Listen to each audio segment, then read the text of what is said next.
It's Monday, and that so happens to be the day that I like to talk about monsters. Hello, and welcome to Monster Mondays. I'm Jeff Arbuckle, co-host of the podcast Film Seizure, that you can catch at filmseizure.com or at a number of podcast providers online.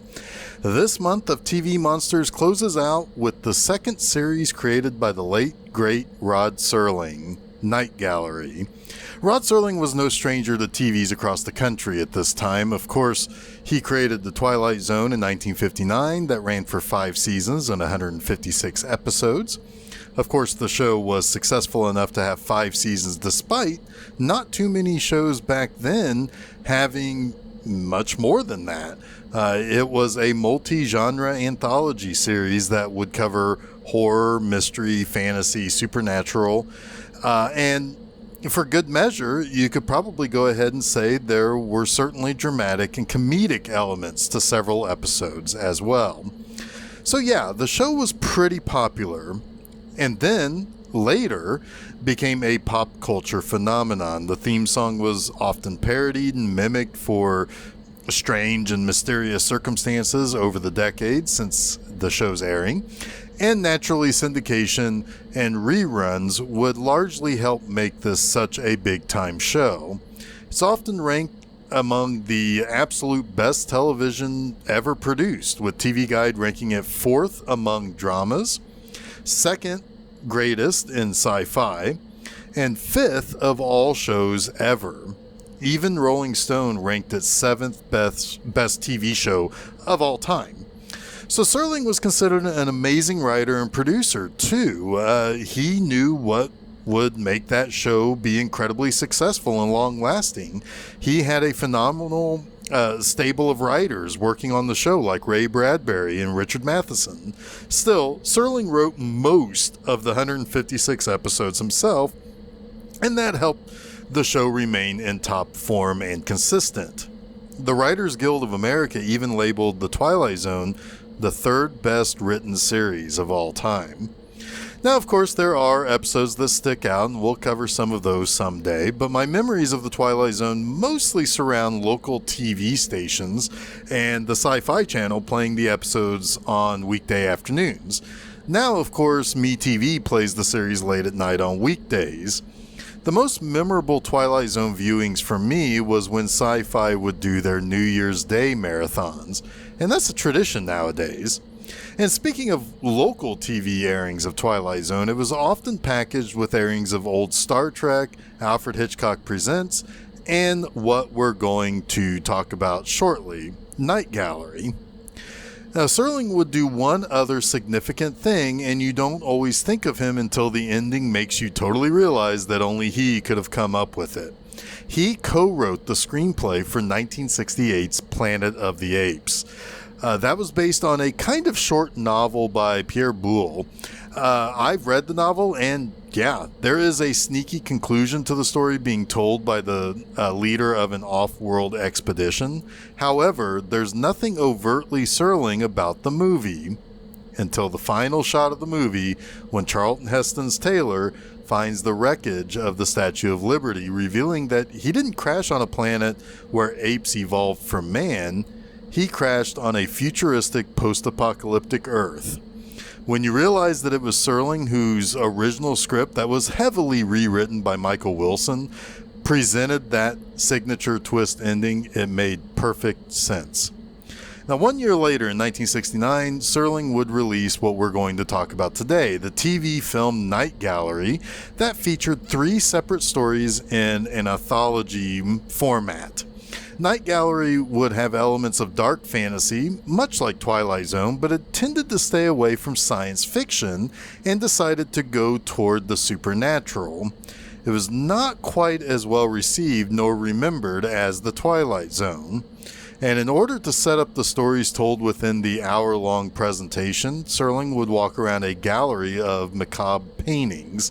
It would thematically set up each individual segment. And this pilot from 1969 would feature 3 segments, but most episodes, when it was picked up for regular series, were only 2 segments. So NBC picked up the series as part of a rotating schedule they had called 4 in 1. The original 4 series in this rotation was Night Gallery, McCloud, the only 2 who were given second seasons, San Francisco International Airport, and The Psychiatrist. Now, this would evolve over time, too. The most successful of the 4 was easily McCloud, but it would turn into the NBC mystery movie after Night Gallery was separated from the original rotating format. McCloud would go on to be joined by Columbo and Macmillan and Wife, 2 more successful and popular series. But back to Night Gallery. This pilot I'm about to launch into aired on November 8th, 1969, and the series premiered 13 months later. When season 2 came along, there were some changes that Serling really didn't like, and we'll talk about that another time. Now, once Night Gallery went off the air after the 1972-73 season, the first 2 seasons were broken up into 30-minute segments so that they could be sold into syndication easier. Interestingly, it also incorporated 25 episodes of an ABC series called The Sixth Sense that starred Gary Collins about a supernatural investigator with, well, a sixth sense. There would still be a Serling opening and closing, which Serling had to film anew, but The Sixth Sense was an hour-long show that had to be cut in half. So, Serling's opening would summarize the plot points cut out of the heavily edited episodes, and that was incorporated into the Night Gallery series. And I think all of that had to do with syndication rules. I think in syndication you had to have a certain number of episodes before you could sell it as a syndicated show, and so all of those individual segments, that's partly the reason why Night Gallery was cut up as it was, plus those 25 episodes of The Sixth Sense, put it over the top so that it could be more easily sold. But it's crazy to think about 2 shows being packaged together like that from 2 different networks. When I first started watching Night Gallery on the aforementioned MeTV, I learned of this Frankenstein-style conglomeration of the 2 series, and it's pretty crazy to see recurring characters and plot points that were not part, and not at all, what Night Gallery was all about. So, before I start summarizing the TV pilot movie of Night Gallery, let me talk about one quick thing. The second segment of this movie, Eyes, is the directorial debut of Steven Spielberg. And he's not working with a bunch of nobodies either. Featured in one of her last acting performances is Joan Crawford.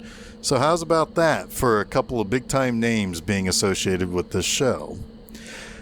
The first segment of this Night Gallery pilot is called The Cemetery. And this segment stars Roddy McDowall, and he was best known just prior to this pilot as Cornelius in Planet of the Apes. Interesting connection there. The story starts with Ossie Davis, who is the butler for an elderly invalid painter trying to help the old man finish a painting, but it's all to no avail.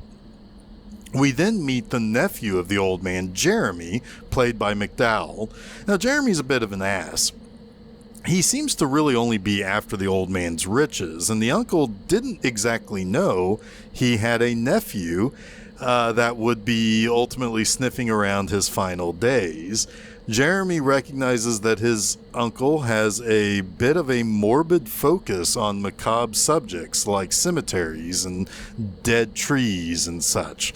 In fact, he notices the painting of a cemetery that the old man finished just before the stroke that left him incapacitated. Jeremy places his uncle next to the window in his room with it wide open with a cold wind blowing in so that he can get a view of that cemetery that he painted so morbidly. Of course, this was all set up because the old man should be kept out of the draft because he could get pneumonia. And of course, the cold kills the old man after a short coma.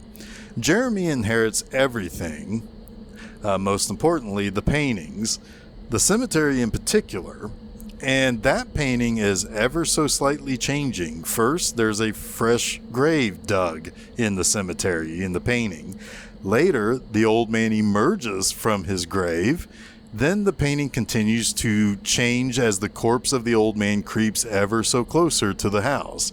At one point, Jeremy tries to burn the painting in the fireplace, only for it to reappear on the wall again once he turns around. Finally, Jeremy gets his comeuppance as he begins hearing someone banging on the door and trying to get in, just as it appears that it's happening in the painting. In his mania, Jeremy tries destroying the painting of his uncle, which causes him to fall down the stairs, and he breaks his neck. And as it turns out, it was Ossie Davis who had hired a forger who made a series of paintings to make Jeremy go crazy to inherit everything. But even he begins seeing Jeremy rising from his grave in the actual painting. The second story of the anthology is Eyes. This is the one that features Joan Crawford and was directed by the young Steven Spielberg. Now, Crawford is an extremely rich woman. She's been blinded since childbirth, and she's a bit of a monster. She has a Fifth Avenue penthouse apartment, and she's the only resident in the entire building. She also is pretty cruel to a lot of people. Now, she's asked her doctor to give her an experimental surgery to give her about 12 hours of sight.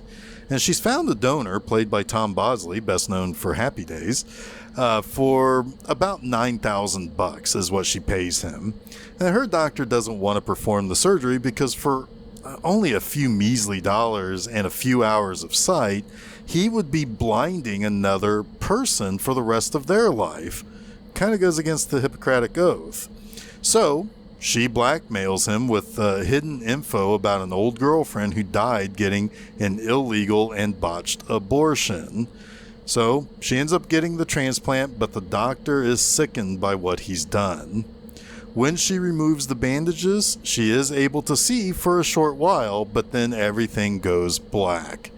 She first curses the doctor for failing, but then it's revealed that she's not actually blind again. There's been a blackout in the city. She wakes up in the morning to realize that, actually, no, she's not blind. She's able to look outside and get her first look at the sunrise, but her sight fades. She's lost the time that she should have had during the blackout. When her sight begins to fade, she presses against the cracked window of her high-rise apartment and falls through it to her death.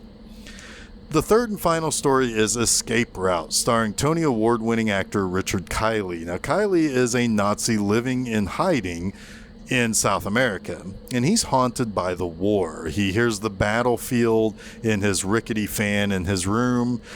He has to live in the red light district next door to a prostitute in a tenement building, and she's all too happy to tell him how much she likes hearing him suffering from nightmares of his past. He is also being hunted by those who still want to bring him to justice for his war crimes. While on the run, he enters an art museum where he encounters a Jewish man who seemingly recognizes him from the concentration camps. And he's able to kind of get rid of the old man by telling him that he's Hungarian, not German.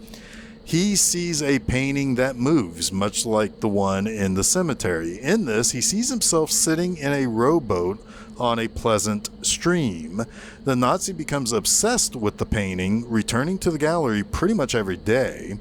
The old Jewish man sees him there again, and as the criminal's world kind of starts to close in around him, he tries harder and harder to retreat into the painting, to take the place of the man in the rowboat to live a more peaceful life. And after making a scene singing Deutschland über alles at a bar, the Jewish man happens to be there too and realizes that he is indeed the man who used to torture the inmates at the camp.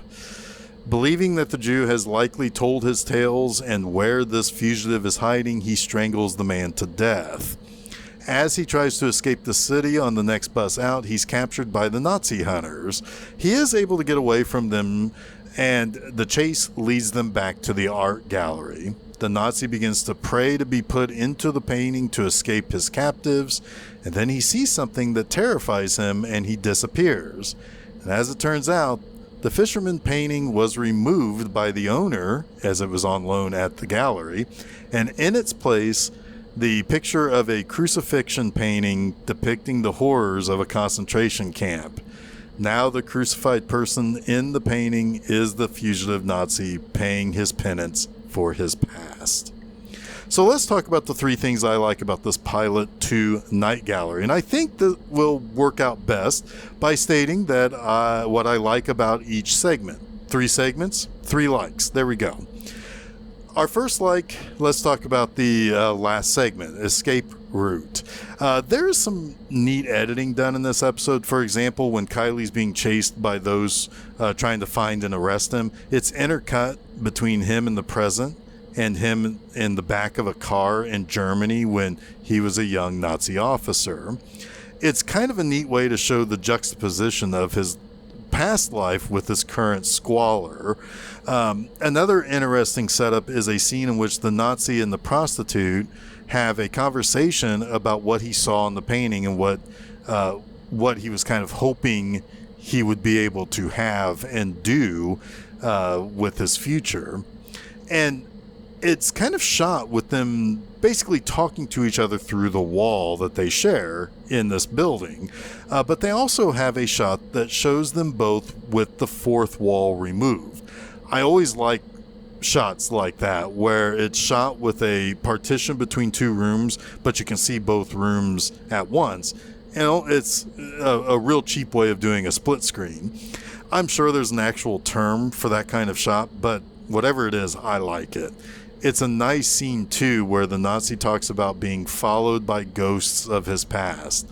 It's a really good scene, especially when the prostitute mocks him for not being able to get what he wants out of life for what he did during the war. In Eyes, my second like goes directly to Tom Bosley. It's a bit part, but he's this poor loser. He's basically in debt to someone who is likely going to hurt him really bad or possibly even kill him. He's a gambling addict. When he is preparing for the operation and signing over the contracts and getting paid and everything, he's talking about the things he's seen. And all of the stuff that he has these wonderful memories of seeing, it's all gambling stuff, like winning a load of cash for a boxing match, or how many times he's been to the Kentucky Derby.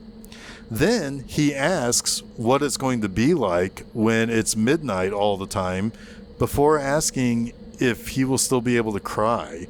On his way out with his money and before he goes to the hospital to get the operation, he says that he'll give the 2 doctors 5-to-1 odds that 24 hours after the operation, he'll want to cut his throat. And then it's even odds that he'll actually do it. It's incredibly sad. It's sad because the incredibly rich Joan Crawford has bought the rest of the life of someone who's poor and with addiction. Bosley's voice, his 5 o'clock shadow, which honestly is more like an 8 o'clock shadow, and his hunched over stance is just gut-wrenching to see. You know he's a loser, you know he's kind of a scoundrel, but you feel really bad for him, and it's a great performance. Now for the cemetery. This is definitely the best of the trio and one of the best segments of the entire series of Night Gallery. It's downright creepy. You already have a macabre style of impressionist art that's dreary and drab and everything that makes up this painter's body of work. As is the case with almost all of the old man's paintings, there are dead trees and a gray color palette that just adding to the scary atmosphere of these portraits. Then to see the progression of the freshly dug grave, the coffin rising up, then opening, followed by a shambling visage of the old man coming to get Jeremy. It's effective. It's got what you want, and not just a spooky ghost story, but also when it comes to karma in horror.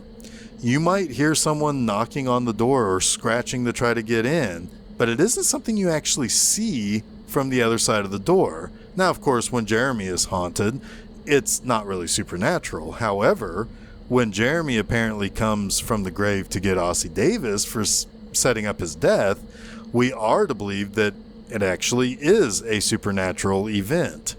And when the door opens, we never actually see the terror. We only see the terror in the eyes of the people being haunted.